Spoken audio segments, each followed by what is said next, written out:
दोस्तों, एक ही तरह का खाना खाकर हम रोज़ बोर हो जाते हैं। तो आजकल मार्केट में सिर्फ वही नेनुआ और ये लौकी ही मार्केट में ज़्यादा बिकती हैं। नेनुआ, लौकी, कद्दू यही सारी सब्जियां रोज़ आती हैं। तो आज मैं बनाने वाली हूँ इसी नेनुआ से बिहार की एक फेमस रेसिपी लेकर आई हूँ आपके साथ, जो कि खाने में बहुत ही टेस्टी लगती है और झटपट से बनकर भी तैयार हो जाती है। तो आज मैं डिनर बना रही हूँ, शाम का समय था।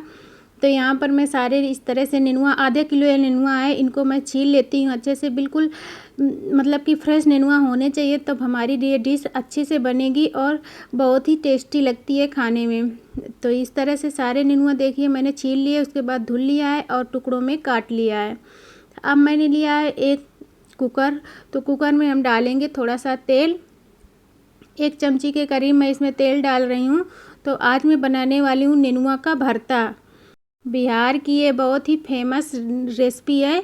तो यहाँ पर ये जैसे ही तेल गरम होगा तो इसमें मैं इस तरह से अपने नेनुआ जो मैंने धुल करके अच्छे से काट कर रखा है, इनको डाल देना है। काटना इसलिए है क्योंकि इस तरह से टुकड़ों में काटने से अच्छे से आ जाते हैं कुकर में।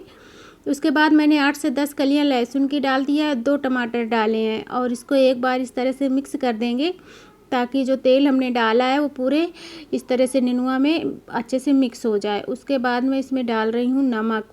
तो नमक आपको स्वाद के अनुसार ही डालना है, थोड़ा कम ही डालें, आप बाद में चेक करके डाल सकते हैं क्योंकि अभी पिचक जाती है नेनुआ, ये पकने के बाद बहुत थोड़ी रह जाती है। तो इस तरह से बाद में आप डाल दीजिए। तो यहाँ पर डालने के बाद 2 सीटी आने तक मीडियम फ्लेम पे लगाना है और पकने के बाद अच्छे से सीटी निकल जाए उसके बाद चेक करना है। तो यहाँ पर मैं आज रोटियाँ भी कुछ अलग तरीके से बनाने वाली हूँ, जो इस भरते के साथ खाने में बहुत ही टेस्टी लगती हैं। तो यहाँ पर मैंने 1 कटोरी बेसन और 1 कटोरी गेहूँ का आटा लिया है।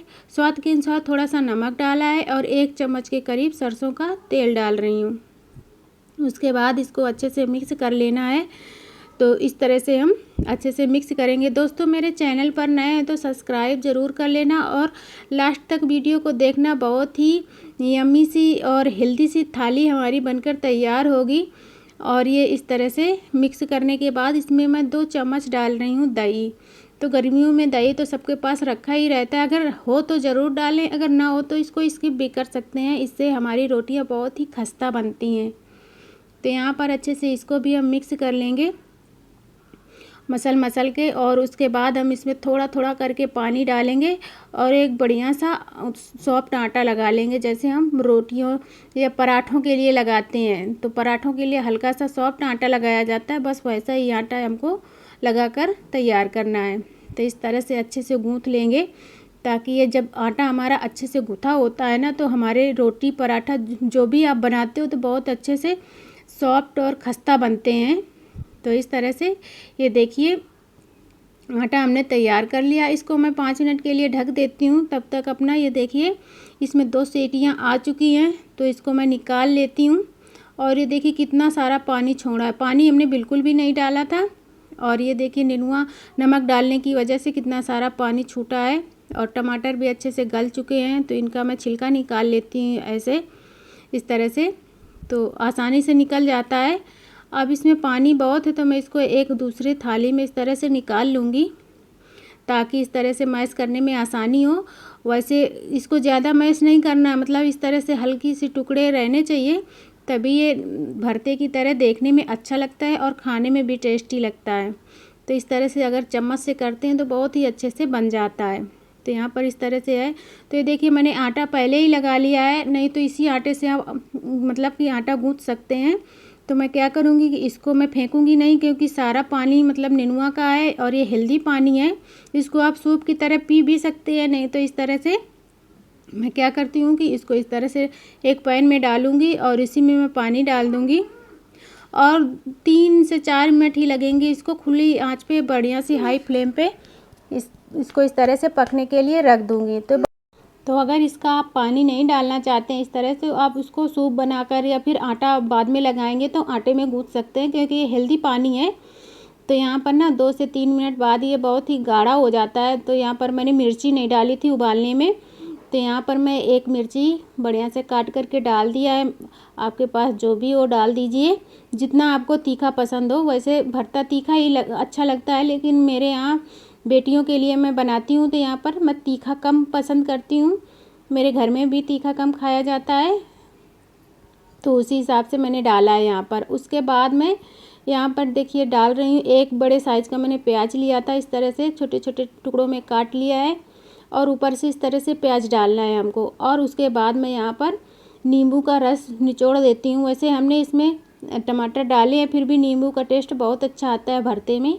और उसके बाद मैं इसमें डाल रही एक आधा या 1 चम्मच के करीब इसमें सरसों का तेल, क्योंकि कोई भी भरता बनाओ कच्चा तेल जब ऊपर से डालो तो उसका टेस्ट ही अलग आता है, बहुत ही टेस्टी लगता है खाने में। तो ये देखिए हमारा यम्मी सा भरता बनकर तैयार है, बिना झंझट वाला। रोज़ रोज़ एक ही तरह की हम सब्जियां खाते हैं ना तो बोर हो जाते हैं, तो ये हमारा भरता तैयार है। वैसे बिहार में ना इसमें एक मसाला और डाला जाता है, मिर्ची का मसाला, तो यहाँ पर मेरे पास मिर्ची का मसाला नहीं था तो मैंने नहीं डाला है। और उसके बाद हम अपना आटा चेक करेंगे, तो देखिए आटा भी हमारा अच्छे से फूल चुका है और ये सेट हो चुका है। तो अब हम इसकी लोइयाँ तोड़ लेंगे, इसकी हमको रोटियां बनानी है। तो रोटियां भी मैं आज थोड़ी सी अलग तरीके से बनाने वाली हूँ, तो इस तरह से हम लोइयों को तोड़ लेंगे। दोस्तों मेरी रेसिपी अच्छी लगे तो लाइक ज़रूर कर देना और एक बार ट्राई भी करना कि आपने बनाया था तो कैसी बनी है। तो यहाँ पर इस तरह से लोइयों को लेना है और इधर मैंने प्याज लिया है, एक ये मीडियम साइज का प्याज, इस तरह से छोटे छोटे टुकड़ों में काट लेना है। और इसमें मैं डाल रही हूँ कलौंजी, थोड़ी सी कलौंजी डाली है मैंने। अगर आपके पास हरी धनिया हो तो भरते में भी डालिए और इस तरह से यहाँ पर भी डाल लीजिए। और तो इस यहाँ पर मेरे पास हरी धनिया नहीं थी तो मैंने यहाँ पर कसूरी मेथी थोड़ी सी डाली, इसका टेस्ट भी अच्छा आता है। तो इस तरह से इसको हम रखेंगे एक साइड। अब हमने जो लोइयाँ तोड़ कर रखी हैं उनको इस तरह से चपटा करेंगे और चपटा करने के बाद इस तरह से हम इस प्याज में लगाएंगे। और उसके बाद इसको आप चाहो तो बिना बेले भी हल्के हाथों से इस तरह से दबा कर के मतलब कि इसको पतला कर सकते हो। वैसे ये रोटी थोड़ी सी मोटी रखी जाती है। उधर मैंने गैस जला दिया है, तवा रख दिया है गर्म होने के लिए। अब ऊपर से हम इसमें पानी डालेंगे इस रोटी में और इसको अच्छे से धीरे हल्के हाथों से ही इसको उठा लेंगे। तो यहाँ पर ये देखिए एक साइड हमारा प्याज लगा है और एक साइड हमने ये पानी लगाया है। तो जिस तरह हमने पानी लगाया है वो रोटी हमको तवे में चिपका देना है अच्छे से। वैसे तो ये रोटियां तंदूर में बनाई जाती हैं, लेकिन जब घर में तंदूर नहीं होता है तो इसी ट्रिक से आप बनाइए, बहुत ही टेस्टी लगती हैं खाने में। और शाम के खाने में तो इस तरह से गरम गरम खाने में मतलब मज़ा ही आ जाता है। तो इस तरह से ये देखिए जब तक वो उधर वो रोटी पक रही है तो मैं दूसरी रोटी बेल लेती हूँ। इसी तरह से हमको सारी रोटियाँ बेलना है। तो यहाँ पर इस तरह से ये देखिए बेल कर तैयार करना हो। दूसरी तो तरफ इसको पलट कर भी बेल सकते हो। तो यहाँ पर ये देखिए रोटी एक तरफ अच्छे से सिक चुकी है, तो अब मैं इसको पलट दूँगी। तो पलटने के बाद इस तरह से हमको बिल्कुल मीडियम आँच पे इनको धीरे धीरे पकाना है। तो इस तरह से घुमा घुमा के चारों तरफ से पकाएंगे ना तो ये रोटी बहुत ही अंदर तक सिक जाती है और बहुत ही खस्ता बनती है। खाने में तो बहुत ही टेस्टी लगती है, आपको 2 की भूख होगी तो आप 4 खा जाएंगे, इतनी टेस्टी लगती है ये। और बिना किसी सब्जी वगैरह के भी इन रोटियों को आप खा सकते हैं।